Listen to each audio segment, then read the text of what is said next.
Since thousands of years, humans have the dream of flying and reach the stars. For example, in the Greek mythology, Icarus, son of Daedalus, the constructor of the Minotaur's labyrinth, is the first to attempt the objective by crafting with his father some wings made out of feathers and wax to escape a prison. But Icarus, too ambitious, went too near of the sun and the wax melted down. We can say it's the first crash in history. With lot of technological improvements, a man object left the Earth on the 20th of June 1944. And it was not even intentional. During the Second World War, the Third Reich developed a weapon never seen before. It was capable of destroying a town within a 300 kilometers range from the launch site. A weapon launched at least 1,000 times on the Great Britain and caused lots of damage. Its name, Vengeance 2, or commonly named V2. But we know history, and the Germans were defeated and declared armistice on the 7th of May 1945. USA and USSR invaded Germany and stole the technology of the V2 along with their creators. In USA, this mission was called Operation Paperclip and assembled more than 1,000 German scientists. Among them, the great Werner von Braun.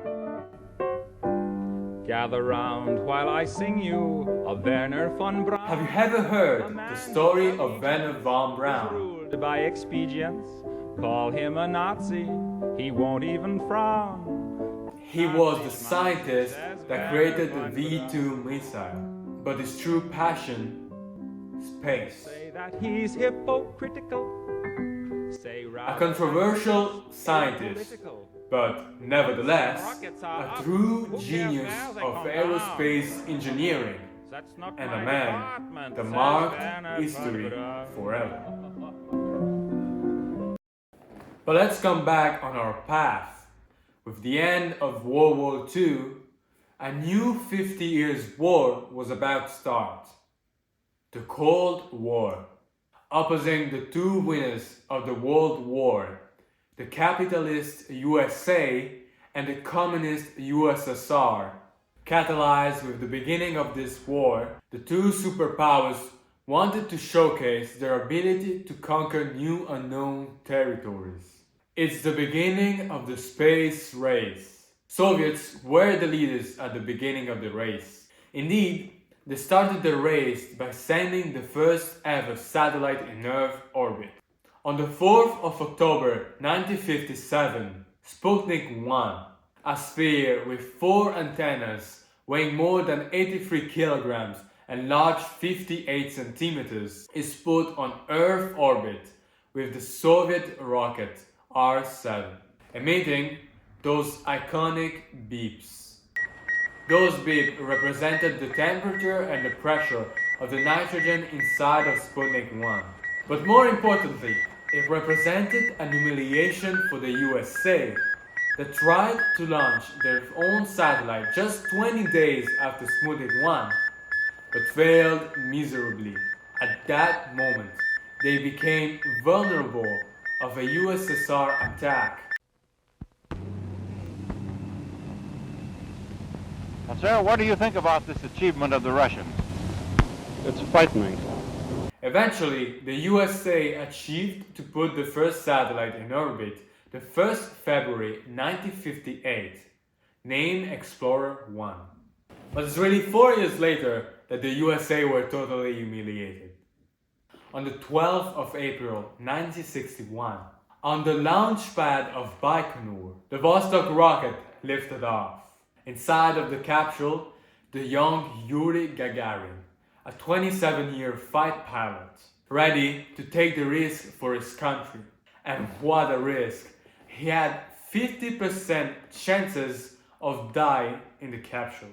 After attaining Earth orbit successfully and marked a history forever, Yuri Gagarin needed to come back home. The re-entry went wrong and Yuri Gagarin needed to eject himself and land back safely in middle of Kazakhstan. Would you dare to do it? So you can see, the Americans were late in this race, although they had intention to launch Alan Shepard 1 month after Yuri Gagarin triumph. Alan Shepard was part of the Mercury 7, the first group of American astronauts that would leave Earth. Shepard, on board of the Reston rocket made by von Braun, reached space on the 5th of May 1961. However, it only made a suborbital flight. The first American orbit flight was made 1 year later by John Glenn on the 20th of February 1962 aboard the Atlas D rocket, also made by von Braun. At this point, it was very clear that the USA were one step behind the Soviets, but not for so long. In 1962, John F. Kennedy delivered a speech in Houston that would change the world forever.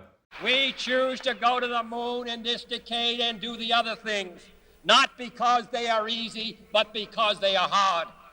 Because that goal will serve to organize and measure the best of our energies and skills.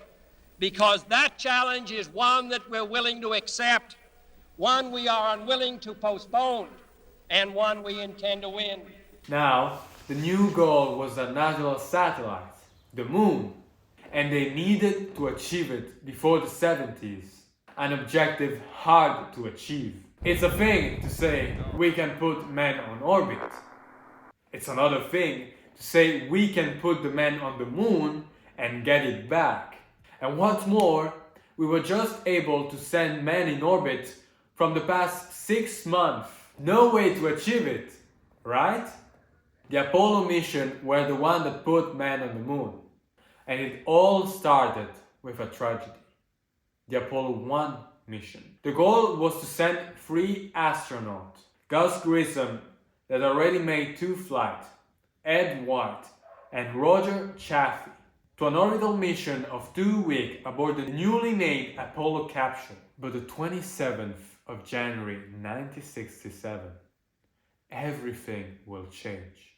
While they're doing a ground test, a fire caused by the battery is propagating in all the cabin. The 100% oxygen cabin pressure does not help the astronaut, and a defect in the cabin hatch imprisoned the 3 astronauts that are dying in agony. Unfortunately, the 3 astronauts will perish that day. This made the Apollo program in danger. But after perseverance, adjustments, and sacrifice, the Apollo program was reborn with Apollo 8. Apollo 8 was launched during the Christmas period of 1968 and had as a purpose to go to the moon and come back safely without landing on it. Let's just picture this. It is the first time that humans leave the Earth to go on another celestial body, and is also the first time that humans will experience what we call the Earth rise.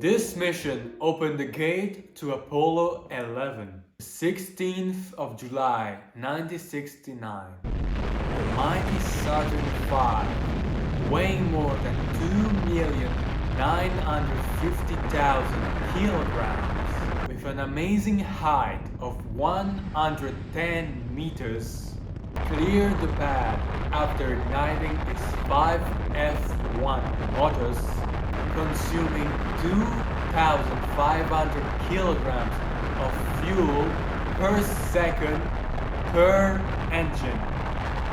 On board, Neil Armstrong commander of the mission, Buzz Aldrin, commander of the lunar module, and Michael Collins, commander of the Apollo capsule, ready to make history. On the 20th of July, Commander Buzz Aldrin and Neil Armstrong attempted what was considered impossible just 10 years before, landing on another celestial body.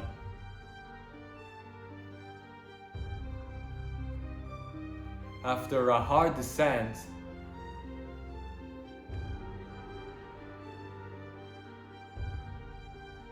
they landed on Tranquility Base.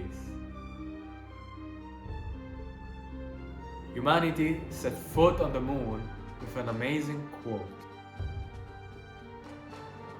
It's one small step for man, one giant leap for mankind. After Neil Armstrong and Buzz Aldrin, 10 other men have stepped foot on the moon. While the moon race was finished with an absolute win by the USA, the Soviets were planning a new objective, creating a home in space, a space station capable of welcoming astronauts for all year long. In April 1971, the Soviet launched Salyut 1, the first ever space station. Salyut 1 was on a circular orbit of 200 kilometers for 6 months. Only one crew stayed there for 23 days. This marked a new era of space exploration based on the development of a space hub in Earth orbit. The US obviously followed with their own space station, Skylab, launched in 1973 with a Saturn I rocket, but was completely a flop. There were a lot of problems with the thermal regulation on board. On the 17th of July 1975, an amazing breakthrough was achieved. The first ever international docking between two spaceships, one from the USA and one from the USSR. This mission was called Apollo-Soyuz, and strangely, it was a stunning success, introducing a whole new era of space collaboration and marked the end of the space race. Now that we were capable of reaching other celestial bodies, we wanted to see the other planets of the solar system from near. So we started to send probes around all the solar system. The Mariner missions were the one that allowed that for the USA.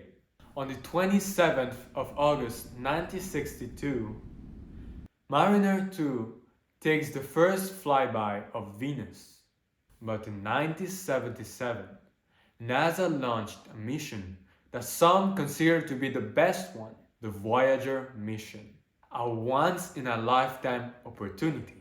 A flyby of Jupiter, Saturn, Neptune, Uranus and Pluto all together, and then leave the solar system. Inside of those capsules, the golden disk. A disk containing coordinates, sounds and videos from Earth. So that maybe one day aliens would find the space probe and therefore find it.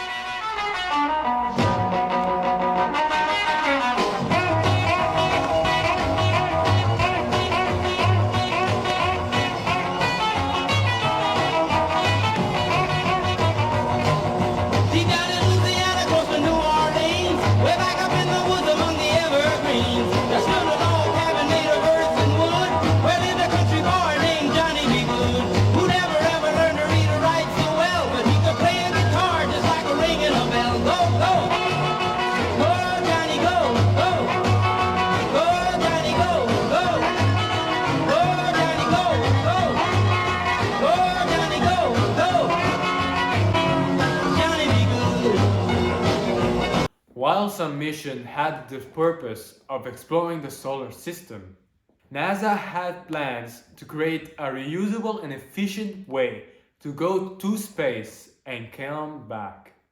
It's the beginning of the space shuttle era. A rocket that then turned into a plane to come back. A plane that fell back from space, attaining a speed of 7 kilometers per second to come back to a simple runway.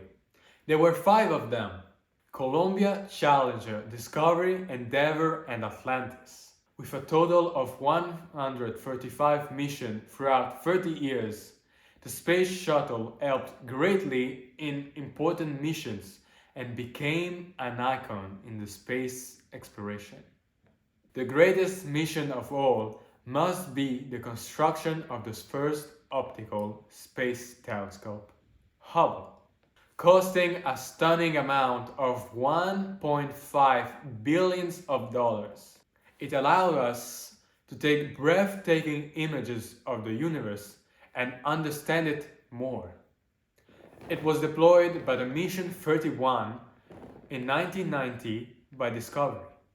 However, they found a problem during the first test of Hubble. The images they get back were blurred. The lenses were broken. So in 1993, a reparation mission was performed by Endeavour aboard Mission 61, making the first reparation mission in space of history. Unfortunately, 2 space shuttles were destroyed, along with 14 astronauts, during the Challenger disaster in 1986 at liftoff.